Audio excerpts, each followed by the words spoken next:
Hello everyone, welcome to this class. और आज हम करेंगे छत्तीसगढ़ शिक्षक भर्ती का पहला क्लास जो कि है हमारा नंबर सिस्टम। ठीक है, तो स्टार्ट करते हैं आज का क्लास को। और आज जो है हमारा है पार्ट 1 नंबर सिस्टम का, जिसमें हम जो है बेसिक्स और कुछ क्वेश्चन जो है डिस्कस करेंगे। तो सबसे पहले हम शुरू करेंगे क्लासिफिकेशन ऑफ नंबर्स से। ठीक है, तो उसमें क्या होता है, रियल नंबर्स होता है और इमेजिनरी नंबर होते हैं, और यही रियल नंबर और इमेजिनरी नंबर का जो सम होता है, मतलब दोनों को कंबाइन करते हैं तो हमारे पास आता है कॉम्प्लेक्स नंबर्स। उसके बाद जो है रियल नंबर्स के जो अंदर में देखेंगे कि तो होता है रैशनल नंबर्स होता है, इररेशनल नंबर होता है, फिर रैशनल नंबर इंटीजर्स फ्रैक्शंस होते हैं, फिर इंटीजर्स के अंदर में whole number, natural number, even number, odd number, prime number, such को हम जो है वन बाय वन डिस्कस करेंगे। ठीक है, तो बढ़ते हैं आगे। और सबसे पहले हमारे पास जो है वो है कॉम्प्लेक्स नंबर्स। ठीक है, तो कॉम्प्लेक्स नंबर्स मैंने बताया था कि रियल नंबर और इमेजिनरी नंबर का जो है वो क्या होता है, कम्बिनेशन होता है, उसी को क्या बोलते हैं, कॉम्प्लेक्स नंबर्स बोलते हैं। अब रियल नंबर क्या होता है सर? रियल नंबर जो है ऐसे नंबर जिसको नंबर लाइन में आपस से वो कर सकते हैं, डिनोट कर सकते हैं। जिसमें सबसे पहले 0 दिया गया है, फिर 1 2 3 4 5 ऐसे मान लेते हैं। 1 यहाँ पास, 2 यहाँ पास, 3 यहाँ पास, 4 यहाँ पास, 5 यहाँ पास। तो ये जो है वो पूरा प्लस में चलता है इस साइड, राइट साइड में, और लेफ्ट साइड में जो है उसको माइनस में चलाते हैं। ये हो जाएगा 5 4 3 2 1, और ये जो है सब किस में रहता है, माइनस में रहता है। ठीक है, तो ये जो जाता है यहाँ से कहाँ तक का, इन्फाइनाइट तक का, और ये भी इधर जो है धीरे धीरे करके यहाँ पास कहाँ तक जाता है, लास्ट में इन्फाइनाइट तक का। ठीक है, तो ये जो है एक नंबर लाइन है जिसमें हम जो है इसको डिनोट करते हैं नंबर को। तो ऐसे नंबर जो कि नंबर लाइन में डिनोट होते हैं उसको रियल नंबर बोला जाता है, और जो नहीं हो पाता उसको यहाँ पास क्या बोलते हैं, इमेजिनरी नंबर बोलते हैं। जैसे कि यहाँ पास लिखते हैं -1 रूट के अंदर। ठीक है, अब रूट का -1 देखिए, 1 का तो रूट 1 बस रहता तो पता चल जाता है ना, √2 रहता है, √3 रहता है, इन लोग को बता सकते थे, इसका लोग का वैल्यू निकाल सकते थे, पर -1 का रूट का यहाँ पास वैल्यू नहीं निकाल सकते ना, तो इसी को हम लिखते हैं आयोटा के फॉर्म में आई। ठीक है, तो ये होता है आई। तो ये -1 की जगह में रूट -1 को लिखते हैं हम आई। ठीक है, जैसे कि यहाँ पर लिखेंगे -7 का रूट निकालना है तो हम क्या लिखेंगे, आई, मतलब ये होता है, तो इसको ऐसे लिख सकते हैं, रूट ये 7 को अलग से रखेंगे और ये हो जाएगा √7, और यहाँ पास मल्टीप्लाई करेंगे इसको √-1 के साथ, तो ये कितना हो जाएगा, यही आ जाएगा, है ना। तो इसको ये जो है वो √7 का तो अपन नहीं पता, तो √7 का √7 आ जाएगा, और ये रूट में -1 जो है उसको वैल्यू क्या है, ये आई है, तो यहाँ पास लिखते हैं इसको ऐसा। ठीक है, √7i। ठीक है, आई होप सो कि ये चीज़ क्लियर हो गया, यहाँ तक क्लियर है। अब जो है आगे देखते हैं। अब देखिए, यहाँ तक तो हो गया रियल नंबर और इमेजिनरी नंबर अलग अलग हमने पता कर लिया। अब ये दोनों का कम्बिनेशन मतलब क्या होता है, जैसे कि यहाँ पास मान लेते हैं 3, है ना, और +2i। ठीक है, तो इस फॉर्म में लिखेंगे ना, ये हो गया रियल नंबर, है ना, और ये हो गया इमेजिनरी नंबर। ठीक है, तो रियल नंबर और इमेजिनरी नंबर के फॉर्म में अगर हम यहाँ पर से कोई भी चीज़ को डिनोट करते हैं और बीच में प्लस या फिर माइनस जो भी लगेगा, उस हिसाब से यहाँ पर से क्या होता है, कॉम्प्लेक्स नंबर तैयार हो जाता है। ठीक है, आई होप सो की चीज़ क्लियर हो गया होगा। अब बढ़ते हैं आगे। अब नेक्स्ट हमारे पास जो है वो है रियल नंबर्स। ठीक है, तो अब रियल नंबर के बारे में देखेंगे, क्योंकि हम जो है जनरली रियल नंबर के बारे में पढ़ेंगे। मैंने इमेजिनरी का बस एक आइडिया दे दिया है, अब रियल नंबर ही जो है जनरली हमारे एग्जाम में पूछा जाता है। तो रियल नंबर्स में यहाँ पर से क्या हो जाएगा भाई, रियल नंबर में सबसे पहले यहाँ पर जो है रैशनल नंबर्स होते हैं, और दूसरा क्या होता है, इररेशनल नंबर्स होते हैं। ठीक है, तो रैशनल नंबर्स क्या होता है सर, कि रैशनल नंबर जो होता है जो कि पी और क्यू के फॉर्म में लिखाया जाता है। ठीक है ना, जो भी नंबर जिसको पी और क्यू के फॉर्म में लिख देते हैं उसको हम क्या बोलेंगे, रैशनल नंबर्स बोलेंगे, और जो कि पी और क्यू के फॉर्म में नहीं लिखाता है उसको इररेशनल नंबर बोलेंगे। ठीक है ना, यहाँ तक हो गया बस। पर ये जो चीज़ है वो क्या है कि ये इनकम्प्लीट इन्फॉर्मेशन है। तो पहला चीज़ कंडीशन तो ये होना चाहिए कि पी बाई क्यू के फॉर्म में लिखाता है ये, और ये जो है पी बाई क्यू के फॉर्म में नहीं लिखाता। ठीक है, लेकिन दूसरा कंडीशन इस पर ये है भाई कि रैशनल नंबर में कि ये पी और क्यू पी बाई क्यू के फॉर्म में तो लिखाएगा, लेकिन यहाँ पर से क्यू जो है वो =0 नहीं होना चाहिए। ठीक है, क्योंकि अगर मान लेते हैं पी जो है मान लेते हैं 3 है और क्यू जो है वो 0 है, तो अगर वो 0 के इक्वल हुआ तो ये क्या हो जाता है, इनडिफाइन हो जाता है, अनडिफाइन हो गया, है ना। और अनडिफाइन हो गया मतलब कि इसका कोई वैल्यू ही नहीं हो पाएगा, है ना। तो इसी कारण से यहाँ पर से क्या हो जाता है, इसको तो डिफाइन ही नहीं कर पा रहे हैं अपन, तो ये जो है गलत हो जाता है। इसी कारण से यहाँ पर ऐसा बोला जाता है, पहला कंडीशन जो है आपके पास ये रहना चाहिए, और दूसरा कंडीशन जो है Q that not equal to 0, मतलब डिनोमीटर का वैल्यू जो है 0 के इक्वल नहीं होना चाहिए। ठीक है, और इररेशनल नंबर्स मतलब क्या होता है सर, इसके एग्जाम्पल में है जैसे कि √3, √5, √2 एंड सो ऑन। ठीक है, तो ये जो एग्जांपल होंगे वो किसके होंगे, इररेशनल नंबर के होंगे। ठीक है, क्योंकि इररेशनल नंबर जैसे कि √3 है, √3 में क्या होता है भाई 1.732, और ऐसे चलते जाता है ना। तो इसमें जो है क्या, ये अनडिफाइंड है भाई, इसको तो यहाँ पर से जो है एंड है ही नहीं इसका, तो इसको कैसे लिखेंगे, पी बाई क्यू के फॉर्म में जो है क्या कर सकते हैं, नहीं लिख पाते हैं। ठीक, आई होप सो यहाँ तक क्लियर है। अब बढ़ते हैं हमारे नेक्स्ट स्लाइड पर। नेक्स्ट स्लाइड जो है हमारे पास है डेसिमल्स का। ठीक है, डेसिमल में सबसे पहले होता है हमारे पास टर्मिनेटिंग, और दूसरा होता है नॉन टर्मिनेटिंग, फिर नॉन टर्मिनेटिंग के अंदर में रिपीटिंग और नॉन रिपीटिंग। ठीक है, तो देखिए सबसे पहले तो डेसिमल्स में क्या होता है, डेसिमल क्या होता है, डेसिमल में जैसे कि पॉइंट वाले जो वैल्यूज़ होते हैं ना, जैसे 2, 3.28, 4.44 ऐसे जो भी वैल्यू देखते हैं वो क्या हो जाता है, डेसिमल्स में आ जाता है। ठीक है, ये तो चीज़ क्लियर है सर। अब क्या आता है टर्मिनेटिंग डेसिमल्स, क्या क्या होते हैं सर, जैसे कि अब देखिए यहाँ पर आपके पास रहता है 4/100 मान लेते हैं। ठीक है, अब देखिए यहाँ पर क्या हो जाएगा 0.04 आ गया, है ना। अब ये जो है क्या है, फिक्स है। ठीक है ना, यहाँ तक ये चीज़ फिक्स है कि 0.04 ये एक वैल्यू है जिसका वैल्यू 4/100 का वैल्यू ये आता है। ठीक है, तो 0.04 क्या हो गया, टर्मिनेटिंग डेसिमल्स हो गया। ठीक है, जो कि टर्मिनेट हो गया यहाँ पर, इसके आगे और कोई वैल्यू नहीं है। ठीक है, वैसे ही हम लोग मान लेते हैं 125 डिवाइड बाई 1000 होता है, तो इसका वैल्यू क्या होता है सर, 0.125 होता है ना। तो 0.125 क्या है, ये फिक्स है। ठीक है, इसके बाद जो है और जो है उसको आगे नहीं बढ़ सकते। ठीक है ना, तो वैसे ही यहाँ पर क्या होता है, ये होता है टर्मिनेटिंग, जिसका एंड हो गया है, टर्मिनेट हो चुका है वो। अब क्या आता है नॉन टर्मिनेटिंग, नॉन टर्मिनेटिंग में क्या होता है सर, नॉन टर्मिनेटिंग में होता है जैसे 0.8345 dash dash dash dash dash. ठीक है, 0.3333, फिर ये जो है चलते जाएगा ऐसे, है ना। तो ये जो है जिसका एंड नहीं है, ठीक है, तो उसको क्या बोलते हैं, नॉन टर्मिनेटिंग। अब नॉन टर्मिनेटिंग के अंदर में दो प्रकार होते हैं, एक होता है रिपीटिंग और एक होता है नॉन रिपीटिंग। ठीक है, रिपीटिंग मतलब जो रिपीट करता है, तो जैसे कि 0.33333 ये सब रिपीट कर रहे हैं, तो इसको बोलते हैं repeating decimals, repeating non terminating decimals. और ये जो होता है नॉन रिपीटिंग, नॉन रिपीटिंग में क्या होता है, जो रिपीट नहीं करता, जैसे कि देखिए 0.8345, है ना, ये लोग जो है रिपीट नहीं कर रहे हैं, तो ये जो है क्या हो जाता है, नॉन रिपीटिंग डेसिमल्स में कहलाता है। ठीक है, आई होप सो कि यहाँ तक क्लियर हो गया होगा। अब बढ़ते हैं नेक्स्ट स्लाइड पर। नेक्स्ट हमारे पास है इंटीजर्स। ठीक है, तो इंटीजर्स में क्या क्या होता है सर, इंटीजर्स में पहला होता है नेगेटिव इंटीजर्स, दूसरा होता है पॉजिटिव इंटीजर्स, और एक होता है हमारे पास जो कि होता है ज़ीरो। ठीक है, अब मैं ज़ीरो को अलग से क्यों लिखा हुआ बताता हूँ अभी। पर देखिए नेगेटिव इंटीजर्स मतलब क्या होता है, जैसे कि -3, -5, -125, -444। ठीक है, तो ये सब चीज़ क्या होते हैं, ये नेगेटिव इंटीजर्स हो गए। ठीक है, नेगेटिव नंबर्स, है ना। और यहाँ पर जो है पॉजिटिव इंटीजर्स में क्या क्या होंगे, पॉजिटिव इंटीजर्स मतलब कि जो है कि प्लस फॉर्म में, जैसे कि 125 हो गया, 33 हो गया, है ना, 333 हो गया। ठीक है, तो ये सब क्या होता है, ठीक है ना, यहाँ तक क्लियर है। तो अब इससे क्या पता चला सर कि मतलब कि कोई भी नंबर जिसमें नेगेटिव साइन है वो नेगेटिव इंटीजर्स होता है। ठीक है, हाँ, तो यहाँ पर क्या हो जाएगा -1, -2, -3 एंड चलते जाएगा इनफाइनाइट तक। ठीक है, तो माइनस इन्फिनिटी बोल सकते हैं। तो जो भी चीज़ है जो इन्फिनिटी तक जाएगा वो भी नेगेटिव करते हुए, तो वो नेगेटिव नंबर्स में आता है। तो पॉजिटिव नंबर में क्या होगा सर, पॉजिटिव नंबर में होगा +1, +2 ऐसे चलते जाएगा और इनफाइनाइट तक जाएगा। ठीक है, पॉजिटिव साइड में। ठीक है सर, और जीरो मतलब क्या होता है सर, जीरो मतलब तो जीरो होता है। यहाँ तक क्लियर हो गया। मैं इसको यहाँ पर क्यों लिखा कि नेगेटिव भी नहीं होता और वो पॉजिटिव भी नहीं था। जीरो जो है वो यहाँ पर से आप लोगों ने पढ़ा होगा बचपन में कि जीरो जो है वो कैन नॉट बी नेगेटिव और पॉजिटिव ऐसे करके बोलते हैं ना, नाइदर पॉजिटिव नाइदर नेगेटिव ऐसे करके, तो वो चीज़ यहाँ पर से क्या होता है, जीरो होता है। ठीक है, तो इसी यहाँ से मैंने इसको अलग रखा और ये नेगेटिव हो गया और एक पॉजिटिव हो गया। ठीक है, यहाँ तक क्लियर हो गया। अब देखिए, अब जैसे कि हम लोग ये पढ़ा है कि 1 2 3 4 यहाँ तक जाएगा, कहाँ तक, इनफाइनाइट तक जाएगा। अब ये जो नंबर्स होते हैं इसको क्या बोलते हैं सर, इसको बोलते हैं नेचुरल नंबर्स। ठीक है, ये हो जाता है नेचुरल नंबर्स। जो भी नंबर जो कि 1 से चालू हुआ है, देखिए 1 से चालू होकर इनफाइनाइट तक जाएगा, उसको बोलेंगे नेचुरल नंबर्स। ठीक है, और अगर यही नेचुरल नंबर्स में हमको क्या करना है, अगर यही नेचुरल नंबर्स में हम जीरो को भी इंक्लूड कर लें, जो कि कुछ इस तरीके से दिखेगा ऐसे, ठीक है ना, तो ये जो ग्रीन वाला जो सर्कल वाला जो वैल्यू है वो हो जाएगा होल नंबर्स। ठीक है, आई होप सो कि यहाँ तक क्लियर है कि नेचुरल नंबर जो है 1 से चालू होते हैं इनफाइनाइट तक जाते हैं, और होल नंबर्स मतलब कि 0 से चालू होकर इनफाइनाइट तक जाते हैं। ठीक है, यहाँ तक क्लियर हो गया होगा। बढ़ते हैं नेक्स्ट स्लाइड पर। सो नेक्स्ट हमारे पास जो है वो है नेचुरल नंबर्स। ठीक है, तो अभी हमने पढ़ा था नेचुरल नंबर्स और होल नंबर्स, तो अब यहाँ पास है नेचुरल नंबर्स। नेचुरल नंबर्स में क्या क्या है भाई, इसको देखते हैं। नेचुरल नंबर में सबसे पहले हमारे पास है इवन नंबर, और फिर है odd number, prime number, perfect number और कंपोजिट नंबर। ठीक है, तो सबसे पहले क्या हो जाता है सर, इवन नंबर क्या होता है, इवन नंबर मतलब कि जो 2 के मल्टीपल में आते हैं और जो के 2 के साथ प्रॉपर्ली डिवाइड होते हैं, जैसे कि 2 4 6 8 10 एंड सो ऑन। ठीक है, इसको अपन कैसे डिनोट कर सकते हैं सर, इसको लिख सकते हैं हम 2n के फॉर्म पर। ठीक है, इसमें अगर 1 रखेंगे तो 2 आएगा, 2 रखेंगे तो 4 आएगा, 3 रखेंगे तो 6 आएगा, 4 रखेंगे तो 8 आएगा। ठीक है, यहाँ तक क्लियर हो गया।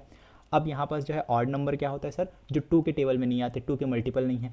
तो अब देखिए यहाँ पास क्या हो जाएगा 1 3 5 7 एंड सो ऑन। ठीक है, इसको कैसे डिनोट कर सकते हैं सर, इसके लिए हमारे पास है 2n+1। ठीक है, अब देखिए, अब यहाँ तक तो क्लियर हो गया सर। 2n+1 क्यों लिखा सर, क्योंकि यहाँ पास अगर मैं n की जगह में 0 लिखूँ तो 2 × 0 + 1 करने से क्या आता है, 1 आ जाता है। 2 × 1 + 1 करने से कितना आता है 3 आ जाता है, एंड सो ऑन ऐसे चलते जाएगा। ठीक है, अब देखिए अब जीरो किस में आएगा सर, अब जीरो आएगा E1 पर। ठीक है, क्यों E1 पर आएगा, अगर मैं n का वैल्यू जीरो रख दूँ तो वैल्यू क्या आएगा, पहला वैल्यू जीरो। अगर इसमें n का वैल्यू जीरो रखता हूँ तो यहाँ पर क्या आता है 1, तो इसका स्टार्टिंग तो यहीं से हो रहा है, लेकिन इसका स्टार्टिंग अगर 1 रखूँगा तब ये 2 आएगा, पर अगर जीरो रखने पर क्या आता है, जीरो आता है। इसीलिए हम क्या करते हैं, जीरो को E1 नंबर के जैसे ट्रीट करते हैं।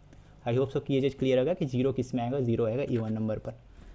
अब जो है अगला क्या है भाई, अगला जो है नेचुरल नंबर्स में, नेचुरल नंबर में अगला क्या है, प्राइम नंबर। ठीक है, तो प्राइम नंबर क्या होते हैं सर, प्राइम नंबर क्या होता है, prime numbers are those number जिसके सिर्फ और सिर्फ दो ही फैक्टर्स होते हैं, जो कि एक है 1 और एक है खुद इटसेल्फ।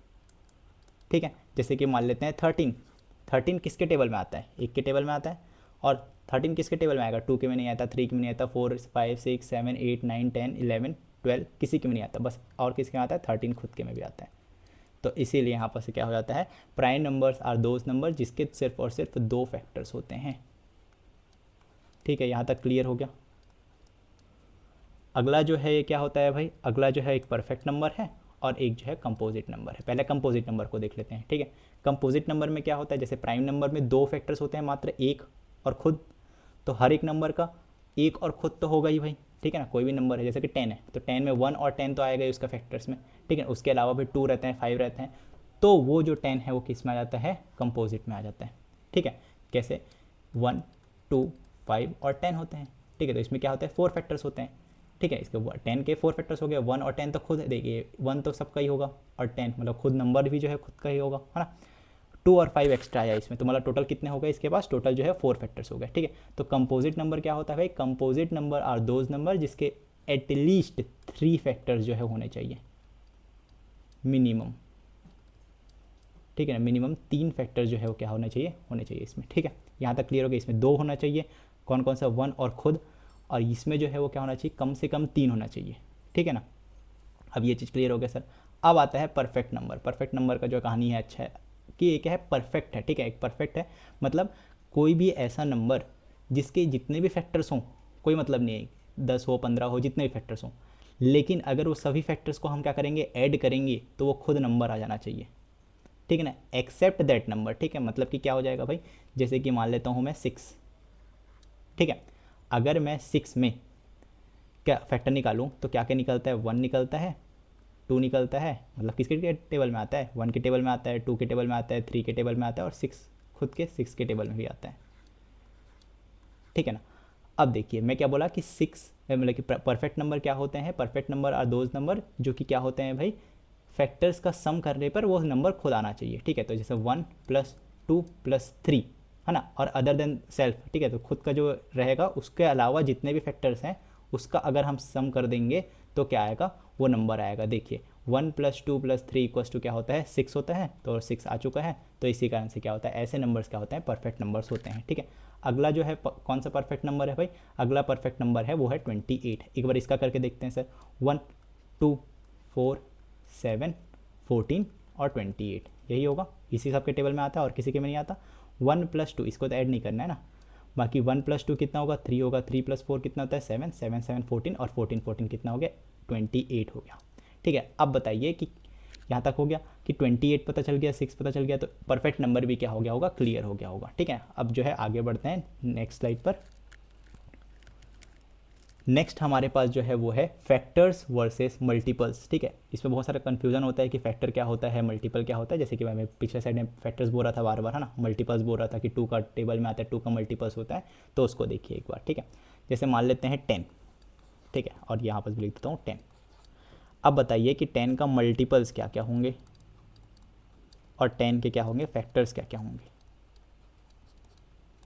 ठीक है, अब 10 के फैक्टर्स क्या हो सकते हैं, मल्टीपल्स क्या हो सकते हैं सर, 10 खुद हो सकता है, तो सबसे पहले 10 खुद हो गया, 20 हो गया, 30 हो गया, 40 हो गया, एंड चलते जाएगा चलते जाएगा चलते जाएगा, है ना। जो भी 10 के मतलब यहाँ पर क्या है कि जितने भी होंगे वो इसको हम गिन नहीं सकते, क्योंकि 10 हो गया, 20 हो गया, 30 हो गया, 40 हो गया, 500 भी होगा, 600 भी होगा, 700 भी होगा, 800 भी होगा, 1000 होगा, कितना जा सकते हैं, इनफाइनाइट तक जा सकते हैं, इसको तो नहीं पता है हमको। तो इसके कारण से क्या होता है, मल्टीपल्स जो क्या होता है वो इनफाइनाइट होते हैं, इसको गिन नहीं सकते मल्टीपल्स को कि कितने मल्टीपल्स होंगे। ठीक है, अब ये जो होते हैं, दूसरा क्या है, फैक्टर्स। ठीक है, फैक्टर्स क्या होता है, फैक्टर्स जो होते हैं वो फिक्स्ड होते हैं, F for factors, F for fixed, है ना। तो ये क्या होता है, फिक्स होते हैं। तो फिक्स कैसे होंगे सर, कि 10 के फैक्टर्स क्या क्या है बोलते हैं, तो 1 होता है। जैसे पिछले साइड में बताया था कि कोई भी नंबर का फैक्टर जो है 1 तो होगा ही, और खुद भी होगा, वही नंबर भी होगा। तो 1 और 10 तो लिख दो यहाँ पर। अब कौन कौन से किसके किसके टेबल में 10 आता है वो चीज़ है, तो 2 के टेबल में आता है और 5 के टेबल में आता है, और 10 तो खुद ही है। ठीक है, तो यहाँ तक ये चीज़ क्लियर हो गया सर कि 1, 2, 5 और 10 जो होता है वो क्या होता है, फैक्टर्स होता है 10 का। ठीक है, 10 के मल्टीपल्स क्या हो गया, 10, 20, 30, 40 इनफाइनाइट, और 10 के फैक्टर्स क्या हो गया, 1, 2, 5 एंड 10। ठीक है, यहाँ तक क्लियर होगा। तो इससे क्या हमको पता चला कि मल्टीपल जो है वो क्या होते हैं, इसको गिन नहीं सकते और इसको गिन सकते हैं क्योंकि ये फिक्स रहता है ना। 10 का अगर टेबल पूछा है तब वो मल्टीपल होता है, और 10 किसके किसके टेबल पे आता है वो होता है उसका फैक्टर्स। आई होप सो कि ये चीज़ क्लियर हो गया होगा कि मल्टीपल क्या होता है और फैक्टर्स क्या होता है। ठीक है, तो सबसे पहले जो है हम एक नंबर ले लेते हैं जो कि है 360, है ना। तो इसमें सबसे पहले प्राइम फैक्टराइजेशन कर लेते हैं, इसका प्राइम फैक्टराइजेशन मतलब कि प्राइम फैक्टर्स निकाल लीजिए इसका। ठीक है, तो सबसे पहले उसके लिए क्या करना पड़ेगा सर, इसके लिए हम जो है इसको प्राइम फैक्टर्स निकालना है हमको, है ना। तो 2 होता है, 3 होता है, 5 होता है, ऐसे प्राइम फैक्टर्स होता है ना। तो यहाँ पर क्या हो जाएगा, 2 इंटू 180 करेंगे तो ये आ जाएगा। अब 180 को कैसे डिवाइड कर सकते हैं सर, 180 को हम डिवाइड कर सकते हैं 2 के साथ और के साथ 90 के साथ, फिर 90 को किससे डिवाइड कर सकते हैं 2 के साथ और 45 के साथ, फिर 45 को 3 और 15 के साथ। ठीक है, फिर 15 को क्या कर सकते हैं, फिर से 3 और इसको फिर से 5 लिख सकते हैं। तो अब देखिए, एक बार 2 आया, 2 बार 2 आया, 3 बार 2 आया। ठीक है, तो 2 का पावर 3 हो गया। अब एक बार 3 आया, 2 बार 3 आया, तो यहाँ पर हो जाएगा 3 का पावर 2 हो गया। अब 5 जो है कितने बार आया, एक बार आया, तो 5 का पावर 1 है। ठीक है, तो ये हो गया प्राइम फैक्टराइजेशन इसका, कि कितने ठोक प्राइम फैक्टर है उसको पावर के फॉर्म में लिख दो। ठीक है, यहाँ तक क्लियर हो गया। अब देखिए भाई कि यहाँ तक तो क्लियर कर लिया, अभी से क्या पता चलेगा सर, हमको पता चल सकता है कि नंबर ऑफ फैक्टर्स इसमें 360 में कितने हैं। ठीक है ना, तो इसके लिए सबसे पहले 2 का पावर 3, 3 का पावर 2 और 5 का पावर 1 हमने निकाल लिया है। इसमें हमको क्या करना पड़ता है कि जितने भी आपको नंबर दिए गए और उसके पावर दिए गए तो पावर में +1 कर दीजिए। ये पावर है इसमें +1, इसमें भी +1 और इसमें भी +1। ठीक है, तो 2 का पावर 3 है, 3 में क्या करना है, +1 करना है, तो 3 और 1 कितना होगा, 4 हो गया, हाँ। और ये मल्टीप्लाई का साइन यहाँ पर लगा दीजिए। फिर 3 का पावर कितना है, 2 है, तो 2 का +1 करेंगे तो क्या हो जाएगा, 3 हो जाएगा। अब यहाँ पर से 5 का पावर क्या है, 1 है, अब 1 में 1 ऐड करेंगे तो कितना हो जाएगा, 2 हो जाएगा। तो 4 3 जा 12, 12 2 जा 24। तो इसके टोटल नंबर ऑफ फैक्टर्स कितने होंगे, 24 होंगे। तो टोटल फैक्टर्स यहाँ पर जो है हमको पता चल गया। ठीक है, बेसिक क्वेश्चन आ सकता है भाई कि बताइए कि एक नंबर दे देगा 180, तो उसमें बताइए टोटल नंबर ऑफ फैक्टर्स कितने हैं। दे देगा 360, उसमें टोटल नंबर ऑफ फैक्टर्स कितने हैं। ठीक है, तो यहाँ से जो है आप लोग इसको पता कर सकते हैं कि कितना कैसे होता है, कैसे निकालना है। यहाँ तक क्लियर हो गया। अब हमने क्या सीखा भाई कि टोटल फैक्टर्स कैसे निकालते हैं। अब सर क्वेश्चन यहाँ पर से ये भी दे सकता है कि टोटल इवन फैक्टर्स कितने हैं, टोटल ऑड फैक्टर्स कितने हैं। ठीक है ना, तो टोटल इवन फैक्टर्स और टोटल ऑड फैक्टर्स निकालने के लिए जो है मैं नेक्स्ट स्लाइड में बताता हूँ। तो नेक्स्ट स्लाइड यहाँ है हमारे पास। इसमें क्या चीज़ बोला गया था कि 360 है हमको, और हमको क्या निकालना है, इसके इवन फैक्टर्स निकालने हैं, और इस साइड यहाँ पर से निकालना है ऑड फैक्टर्स। ठीक है, कि कितने ऑड फैक्टर्स होंगे, कितने इवन फैक्टर्स होंगे। ठीक है, हमने यहाँ पर इसको बाइफर्केट किया था, उसमें डिवाइड किया था किसमें, फैक्टर्स में। तो इसका 2 का पावर कितना आया था, 3 आया था, 3 का पावर कितना आया था, 2 आया था, और 5 का पावर कितना आया था, 1 आया था। यहाँ तक क्लियर है क्या। अब देखिए इवन फैक्टर्स, इवन फैक्टर्स मतलब क्या समझते हैं, जिसमें ऐसे फैक्टर्स जिसमें इवन नंबर हो, इवन नंबर यानी कि 2 हो। ठीक है, यहाँ तक क्लियर है। अब 2 होंगे तो यहाँ पर क्या हो गया, 2 हो गया, और यहाँ पर 3 है, और यहाँ पर 5 है। तो इसमें से इवन क्या क्या है भाई, 2 है बस, और यहाँ पर से 3 तो नहीं है, 5 भी नहीं है, तो 2 बस इवन नंबर है ना। हाँ, तो इसीलिए यहाँ पर क्या करते हैं कि 2 को कॉमन निकाल दीजिए और जितने भी नंबर्स हैं उसको अंदर रख दीजिए। जैसे कि अब एक 2 निकला बाहर, तो बचा क्या, 2 का पावर 2 बचा, 3 का पावर 2 बचा, और 5 का पावर 1 बचे हैं। ठीक है, अगर 2 को मैं कॉमन निकालूंगा तो यही तो बचे रहेगा, है ना, और यहाँ पर मल्टीप्लाई है। अब देखिए यहाँ पर क्या है, 2 का पावर 2 है, अब इसको फिर से +1 करेंगे तो 2 + 1 3 हो गया। 3 का पावर 2 है तो 2 + 1 फिर से करेंगे तो कितना हो गया, 3 हो जाएगा। अब 5 का पावर 1 है, 1 में फिर +1 करेंगे तो कितना हो जाएगा, 2 हो जाएगा। और इन तीनों क्या करते हैं, मल्टीप्लाई करते हैं। तो आंसर कितना है, 3 × 3 9, 9 2 जा 18। तो 18 जो है क्या हो गया भाई, इसका इवन फैक्टर्स हो गए। ठीक है, तो नंबर ऑफ इवन फैक्टर्स कितने हैं इसमें, 18 है। यहाँ तक क्लियर हो गया। अब दूसरा यहाँ पर निकालना है हमको ऑड फैक्टर्स, कि ऑड फैक्टर्स कितने होते हैं सर। ऑड फैक्टर्स निकालने के लिए हमारे पास दो ट्रिक होते हैं कि ऑड फैक्टर्स कैसे निकालो। आप पहले इवन निकाल लो, फिर टोटल में माइनस कर दो।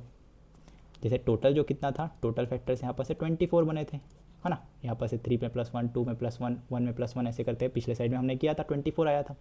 अब 24 फैक्टर्स हैं टोटल, इसमें इवन फैक्टर्स है 8, 18, तो बचेगा कितना 6, और ये 6 क्या हो गया भाई, ऑड फैक्टर्स हो गया। ठीक है, तो ये तो एक मेथड है, तो पहले हमको इवन भी निकालना पड़ेगा सर, उसके बाद फिर ऑड निकालना पड़ेगा, ऐसा बोल रहे हो आप। पर अगर हमको डायरेक्ट निकालना है तो हम कैसे कर सकते हैं कि ऑड फैक्टर्स निकालना है। ठीक है, तो ऑड फैक्टर्स निकालने के लिए ऐसे फैक्टर्स जो कि सिर्फ और सिर्फ ऑड हों, और अगर हम किसी भी नंबर में 2 का मल्टीप्लाई कर दें या 2 के मल्टीपल का मल्टीप्लाई कर दें, जैसे कि 4, 6, 8, है ना, तो वो क्या हो जाएगा, वो नंबर जो है इवन बन जाएगा। इसीलिए क्या करना पड़ता है कि जो भी हमने प्राइम फैक्टराइजेशन किया है उसका, उसमें से जो नंबर जो कि इवन है उसको हटा देंगे, यानी कि 2 को। ठीक है, तो जैसे कि 2 का पावर 3 था, 3 का पावर 2 था और 5 का पावर 1 था। इसमें ये जो 2 का पावर 3 है ना, उसके हर एक पावर को हटाना है। इसमें हमने क्या किया, यहाँ पर क्या किया था, मात्र 2 को बस बाहर निकाला था, ठीक है, और इसको हटा दिया था यहाँ से, और उसके बाद बचे हुआ से सॉल्व किया था, तो उससे क्या मिला था, इवन फैक्टर्स निकले थे। पर अगर हमको ऑड फैक्टर्स निकालना है तो 2 के सारे पावर को हटा देना पड़ेगा। तो 2 के सारे पावर को हटा देंगे तो उससे क्या आ जाएगा, 6। ठीक है, तो कैसे आएगा सर, ये बचा कितना, 3 का पावर 2 और 5 का पावर 1 बचा है सर। अब इसमें पावर को क्या करते हैं, +1 करते हैं, तो ये हो जाएगा 3, और ये पावर 1 है तो इसमें क्या करना पड़ेगा, +1 करेंगे तो ये हो जाएगा 2, और टोटल आंसर आ जाएगा 6। आई होप सो कि ये चीज़ क्लियर हो गया होगा कि कैसे आता है। अब इसी के साथ मैं एक तो होमवर्क दे देता हूँ, 2 क्वेश्चन, जिसमें पहला क्वेश्चन जो है 144 है और दूसरा जो है वो है 260। ठीक है ना, तो ये दोनों को जो है आप लोग सॉल्व कीजिएगा और कमेंट में बताइएगा इसका आंसर। सो दैट्स इट, और आज का सेशन जो है हमारा यहीं पर से ख़त्म होता है, और हम जो है नेक्स्ट क्लास में जो है इसके सम ऑफ फैक्टर्स और जितने भी जो टॉपिक बचे हैं और नंबर सिस्टम में उसको जो है कंप्लीट करेंगे। सो तब तक के लिए कीप रिवाइजिंग एवरीवन, एंड मिलते हैं नेक्स्ट क्लास पर।